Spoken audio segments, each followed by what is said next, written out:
Hello friends, lecture 16 में हम देखते हैं simple control structure. Control structure basically हमारे प्रोग्राम के फ्लो को कंट्रोल करते हैं। हम क्यों कंट्रोल स्ट्रक्चर यूज़ करते हैं? We use control structures to control the flow of our program. Control structure हमारे पास तीन किस्म के होते हैं: sequential control structure, selection control structure और आइट्रेशन कंट्रोल स्ट्रक्चर।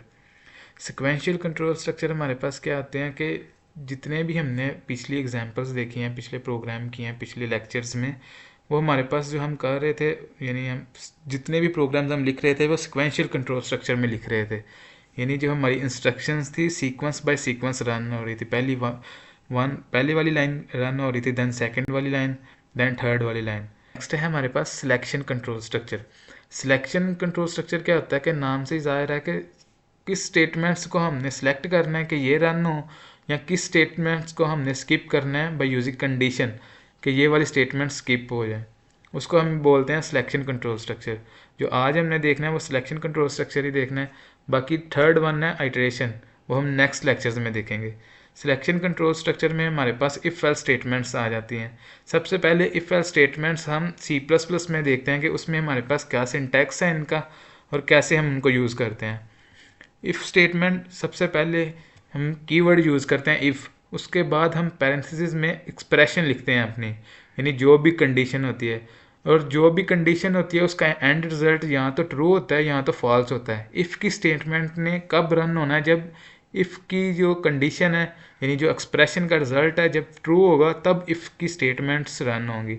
अदरवाइज जो इफ़ की स्टेटमेंट्स हैं वो टर्मिनेट हो जाएंगी, यानी उसकी बॉडी में कुछ भी नहीं रन होगा। इफ़ की एक्सप्रेशन के बाद हम करली ब्रेसेस में अपनी स्टेटमेंट्स लिखते हैं। करली ब्रेसेस बेसिकली इफ़ की बॉडी होती है। जब इफ़ की कंडीशन ट्रू होगी तब जो करली ब्रेसेस के अंदर जितनी भी स्टेटमेंट्स होंगी वो रन होंगी। अब थ्योरी के फॉर्म में देख लेते हैं how it works. The expression is evaluated if the expression is true, the statement are executed and program continues to the next statement after if. यानी इफ़ कंडीशन अगर ट्रू होती है देन उसकी बॉडी में जो हमारा कंट्रोल, जो हमारा प्रोग्राम का कंट्रोल है वो उसकी बॉडी में चला जाएगा और उधर जाके जितनी भी हमारे पास स्टेटमेंट्स हैं उनको रन करेगा। If the expression is false, अगर तो जो हमारी एक्सप्रेशन है वो फॉल्स हो जाती है, program continues to the next statement after if की बॉडी के बाद जो हमारे पास स्टेटमेंट्स होंगी उनको वो रन करना शुरू कर देगा।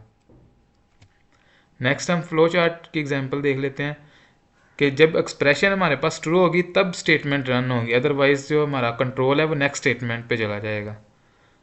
द इफ एल्स स्टेटमेंट देखते हैं कि इफ एल्स स्टेटमेंट क्या है कि इफ़ की बॉडी अगर तो ट्रू है तो इफ़ की बॉडी के अंदर जितनी भी स्टेटमेंट्स हैं वो रन हो।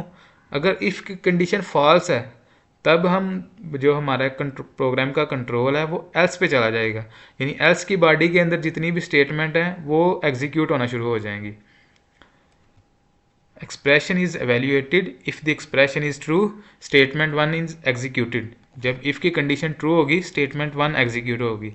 जब if the expression is false, यानी इफ़ की कंडीशन जब फॉल्स हो जाएगी तब जो एल्स की बॉडी के अंदर स्टेटमेंट टू है वो एग्जीक्यूट होगी। यही है हमारे पास if else statements. Next flow chart की एग्जांपल देख लेते हैं। जब ट्रू होगी तो स्टेटमेंट वन, यानी जो जब इफ़ की कंडीशन ट्रू होगी तो इफ़ की बॉडी के अंदर जो स्टेटमेंट्स है वो रन होगी, यानी स्टेटमेंट वन।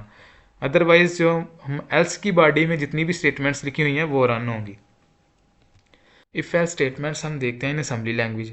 असेंबली लैंग्वेज में हम कैसे लिखते हैं the if statement in assembly?